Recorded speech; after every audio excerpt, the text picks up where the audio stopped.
আসসালামু আলাইকুম গাইস, আশা করি সবাই বেশি বেশি ভালো আছেন। আজকে ভিডিওটা হচ্ছে তুরস্কের আতঙ্কে ইসরায়েলের রেড অ্যালার্ট। ও মাই গড, দীর্ঘদিন নীরব থাকার পরে হঠাৎ হাজির এরদোয়ান। কোথায় গেলেন আধুনিক অটোম্যান সম্রাট? এই প্রশ্ন সবার মুখে। নিজের দেশ সামলে গদি বাঁচিয়ে বিশ্ব রাজনীতিতে চোখ রাখছেন তিনি।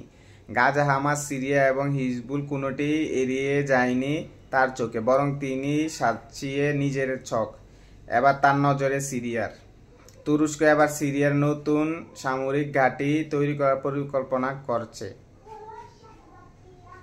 বলা যাচ্ছে তুরস্ক ৩৫ যুদ্ধ বিমান ইসরায়েলের জন্য দুঃস্বপ্ন হয়ে দেখা দিতে পারে। তাই অচিরে তুরস্কের অবতরণ করা যেতে পারে। ৩৫টা আতঙ্কর আছে ইসরায়েল, সেখানে জারি করা হয়েছে রেড অ্যালার্ট। ও মাই গড, মুসলিম বিশ্বরা হয়তো এখন সবাই খেপে না, কিন্তু যারা যদি খেপে ভাই, কত ২০০ কোটি মুসলিম আর ৮০ কোটি ইহুদি, এটিরে থাক ভাই, কিছু বলার নাই। ২০০ কোটি মুসলিম অপেক্ষা করতেছে ইমাম মাহাদির। ঠিক আছে ভাই, আজকে ভিডিও এই পর্যন্ত। দেখা ভাই নেক্সট ভিডিওতে। আসসালামু আলাইকুম।